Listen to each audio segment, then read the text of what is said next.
ప్రాంతానికి ఈ భూమికి ఈ గాలికి నీరుకి ఒక చైతన్యం ఒక పౌరుషం ఉన్నది. ఈ చైతన్యం ఈ పౌరుషానికి చదువుతో సంబంధం లేదు. ఎవడైతే మన మీద ఆధిపత్యం చెలాయించాలనుకుంటాడో, మనల్ని అదిమిపెట్టి మన మీద తన ఆధిపత్యాన్ని నిరూపించాలని అనుకుంటాడో అప్పుడు పోరాటం పుట్టుకొస్తుంది తెలంగాణ గడ్డ మీద నుంచి అని నేను చెప్పా. ఆనాడు దండకారణ్యంలో పుట్టిన కొమరం భీముడు పీజీలు పిహెచ్డీలు చదవలేదు. సామాన్యుల గుండె చప్పుడుని అర్థం చేసుకున్నాడు. కొమరం భీముడు ఆనాడు జల్ జమీన్ జంగల్ అనే ఒక నినాదాన్ని ఆనాటి పాలకుల మీద ఆధిపత్యం చెలాయించిన వాళ్ళ మీద ఉద్యమాన్ని ఊపిరిగా తీసుకొని పోరాటాన్ని పునాదిగా వేసుకొని మర పిరంగులై పేలితే ఆనాటి పాలకులకు గజగజలాడిన అటవీ ప్రాంతంలో పుట్టిన అడవి బిడ్డ ఆదివాసి బిడ్డ ఆధిపత్యాన్ని సహించలేదు అంటే ఈ నేలకున్న చరిత్ర ఎలాంటిదో నేను అంతర్జాతీయ ప్రముఖులకు చెప్పదలుచుకున్నా. ఆ తర్వాత నిజాములు రజాకర్లు ఈ ప్రాంతం మీద ఆధిపత్యం చెలాయించడమే కాకుండా వారి రాచరికాన్ని నిలుపుకోవడానికి రాక్షస కృత్యాలకు పాల్పడుతూ ఈ తెలంగాణ ప్రజల మీద దాష్టికాన్ని ప్రదర్శించారు. ఆనాడు చదువుతో సంబంధం లేని దొరల గడీలలో వాళ్ళ పాదాల కిందతో నలిగిపోతున్న సందర్భంగా రైతులంతా ఏకమై సాయుధ రైతాంగ పోరాటాన్ని నిర్మించి భూమి కోసం భుక్తి కోసం విముక్తి కోసం ఆకాశమంత ఎత్తున ఉద్యమాన్ని చేపట్టిన చాకలి ఐలమ్మ దొడ్డి కొమరయ్య ఇలాంటి పోరాట యోధులు మనుల కోసమో మాణిక్యాల కోసమో మక్తాల కోసమో జమీన్ల కోసమో జాగీర్దార్ భూముల కోసమో కొట్లాడాలి. వాళ్ళ మీద ఆధిపత్యం చెలాయిస్తున్న దొరల గడీల మీద పిరంగులై పేలి గడీలను నేలమట్టం చేసి మనకు ఒక స్వతంత్రాన్ని సిద్ధింపజేసిండ్రు. సాయుధ రైతాంగ పోరాటం అది. ఆ తర్వాత ఉమ్మడి రాష్ట్రంలో మంచి జరుగుతుందని, సామాజిక సమస్యలు పరిష్కారం అవుతాయని, తద్వారా మన జీవన ప్రమాణాలు పెరుగుతాయని 6 దశాబ్దాలు ఎదురు చూసినాం.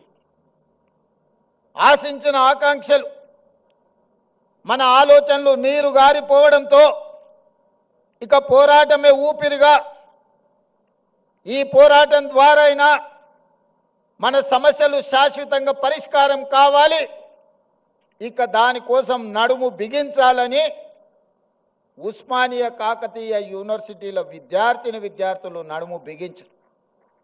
మొదటి దశ తెలంగాణ ఉద్యమం కావచ్చు, మలి దశ తెలంగాణ ఉద్యమం కావచ్చు. మొట్టమొదట దండకారణ్యంలో ఒక విప్లవం పుట్టే రెండవసారి నల్గొండ లాంటి జిల్లాలలో గ్రామాలలో భూమి కోసం భుక్తి కోసం విముక్తి కోసం పోరాటాలు పుట్టినాయి. మూడవసారి ఈ ప్రజల గుండె చప్పుడు తెలంగాణకు గుండెకాయ లాంటి ఉస్మానియా యూనివర్సిటీ వేదిక మీద నుంచి ఇక్కడి విద్యార్థులే పోరాటానికి నడుము బిగించి మొదటి దశ తెలంగాణ ఉద్యమాన్ని ముందుకు నడిపించారు. ఆనాడు తెలంగాణ ఉద్యమ సమస్య శాశ్వత పరిష్కారం జరగకపోవడం వల్ల వందలాది మంది ఈ యూనివర్సిటీలో చదువుకున్న విద్యార్థులు అడవి బాట పట్టిర్రు, నక్సల్ బరి ఉద్యమాలను నడిపించారు. అందులో నుంచి పుట్టుకొచ్చిన వాళ్ళే గద్దరన్న లాంటి వాళ్ళు ఎంతోమంది ఈ సమాజానికి దిక్సూచులైన వాళ్ళే కాదు. ఈ ఉస్మానియా యూనివర్సిటీ గొప్ప ఆర్థిక మేధావి పివి నరసింహారావు గారిని, ఉత్తమ పార్లమెంటేరియన్ జైపాల్ రెడ్డి గారిని పోరాటాలకు స్ఫూర్తినిచ్చిన జార్జ్ రెడ్డిని ప్రజా యుద్ధ నౌక గద్దరన్నను ఈ యూనివర్సిటీ మనకు ఒక గొప్ప వరంగా ఇచ్చింది. చాలామంది మేధావులు ప్రపంచంలోనే గుర్తింపు పొందిన జ్ఞానులను ఈ యూనివర్సిటీ మనకు అందించింది.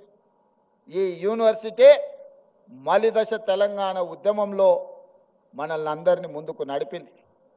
ఆనాడు ఈ ఉస్మానియా యూనివర్సిటీ గడ్డ మీద నుంచే కాదు, గల్లీలలో, తండాలలో, గూడాలలో, మారుమూల పల్లెల్లో ఎక్కడ ధూమ్ధాం జరిగినా ఆ ధూమ్ధాం వేదికల మీద నుంచి జయ జయ హే తెలంగాణ నాదాన్ని, నినాదాన్ని అందశ్రీ గారు మనకు అందించారు.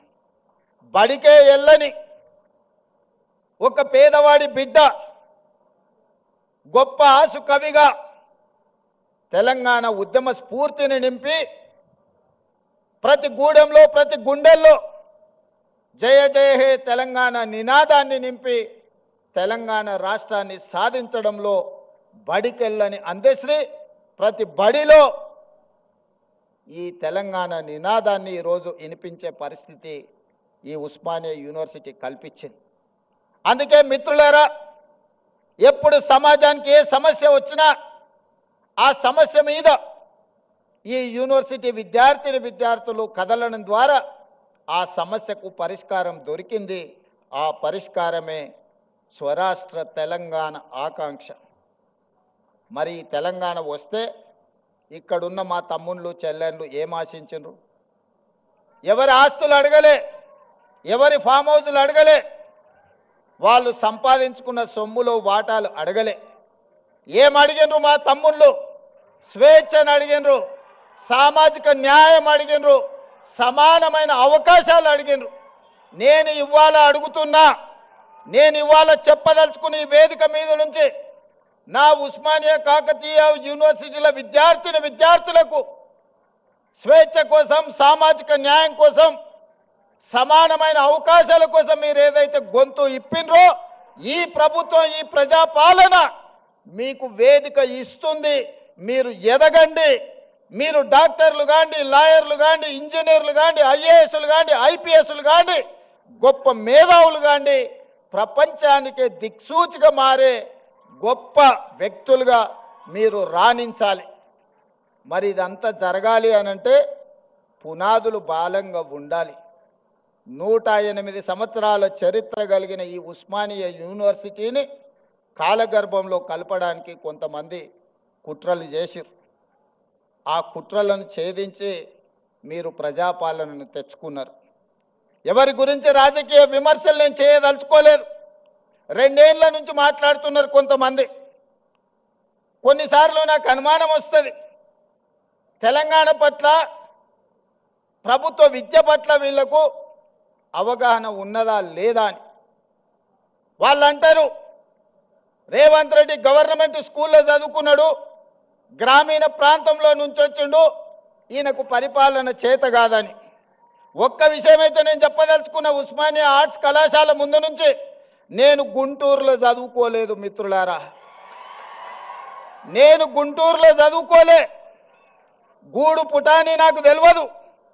నల్లమల్ల అడవుల్లో నుంచి వచ్చిన క్రూర మృగాలను చూసినను, సాధు జంతువులను చూసినను, పేదవాడి సమస్యలను చూసినను. పుట్టినప్పటి నుంచి దళితులతోని, గిరిజనులతోని, బలహీన వర్గాలతోని, మైనారిటీలతోని కలిసిమెలిసి పెరిగిన వాళ్ళ సమస్యలు చూసిన. నాకు కొత్తగా అక్కర్లేదు. గుంటూరులో చదువుకున్న వాళ్ళకు పేదరికం చూడాలంటే మెర్సిడీస్ బెంజ్ కారుల్లో పోయి ఎక్స్కర్షన్ లాగా, ఓహో పేదరికం ఇట్లుంటుందా, మీ భూమి మీ మట్టి అట్లుంటుందా, మీకు చిరిగిపోయిన బట్టలు ఇట్లుంటాయా, మేము ఎప్పుడు చూడలేదని వాళ్ళకు పేదరికం ఇట్లుంటుందని ఒక ఎక్స్కర్షన్ లాగా ఉండొచ్చు. ఒకప్పుడు బ్రిటన్ ప్రైమ్ మినిస్టర్ని, ఇతర ప్రైమ్ మినిస్టర్లను ఈ రాష్ట్రానికి తెచ్చినప్పుడు మా పాలమూరు పేదరికాన్ని చూపించడానికి వాళ్ళని అక్కడికి తీసుకొచ్చేటోళ్ళు. ప్రదర్శనలో మా పేదరికాన్ని వాళ్ళ ముందర పెట్టేటోళ్ళు. చూడు మేము ఎంత వెనుకబడి ఉన్నామో, మేము ఎట్లా అడుక్కొని తింటున్నామో, ఎట్లా వలసలు పోతున్నామో, మా మీద జాలి పడండి అని. ఆనాటి పాలకుల ఆలోచన అది. ఇతర దేశాలకు వెళ్ళి వచ్చినామని చెప్పుకునే వాళ్ళు మేము గుంటూరులో చదువుకున్నాం, మేము పూనాలో చదువుకున్నాం, మేము అమెరికాలో చదువుకున్నామని ఉపన్యాసాలు ఇవ్వడం ద్వారా సమాజానికి ఏం చెప్పదలుచుకున్నారో నాకు తెలియదు. కానీ నేను స్పష్టంగా గ్రామీణ ప్రాంతంలో వ్యవసాయ కుటుంబం నుంచి వచ్చిన నేను ప్రభుత్వ పాఠశాలలో నేను చదువుకున్నా, ప్రభుత్వ కళాశాలలో నేను చదువుకున్నా.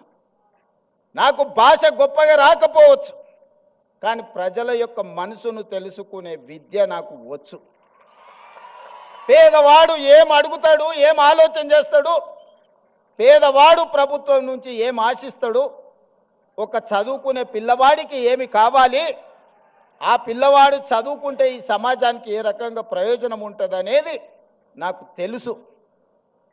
అందుకే ఇవాళ ఎవరు వచ్చినా, ఎవరు ఎన్ని రకాల ప్రాధాన్యతలు ఇచ్చుకున్నా మొట్టమొదటి ప్రధానమంత్రి పండిత్ జవహర్లాల్ నెహ్రూ గారు స్వతంత్రం వచ్చిన తర్వాత ప్రధానమంత్రిగా బాధ్యతలు చేపట్టేటప్పుడు మహాత్మా గాంధీ గారిని కలిసిండు. బాబూజీ, నేను ప్రధానమంత్రిగా బాధ్యత తీసుకుంటున్నా, మీరు నాకు ఇచ్చే సలహా ఏమిటి అని మహాత్మా గాంధీ గారు ఒక మాట చెప్పారు.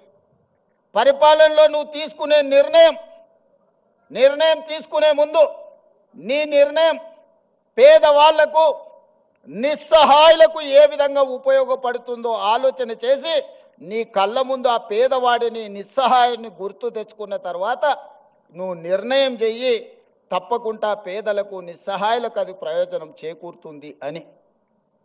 ఆ స్ఫూర్తి ఈనాడు మేము తలుసుకున్న మా ప్రభుత్వం తీసుకునే ఏ నిర్ణయమైనా పేదవాడికి ఏ విధంగా ఉపయోగపడబోతుందో, నిస్సహాయులకు ఏ విధంగా సహాయాన్ని అందించబోతుందో, నిలబడడానికి శక్తి లేని వాళ్ళను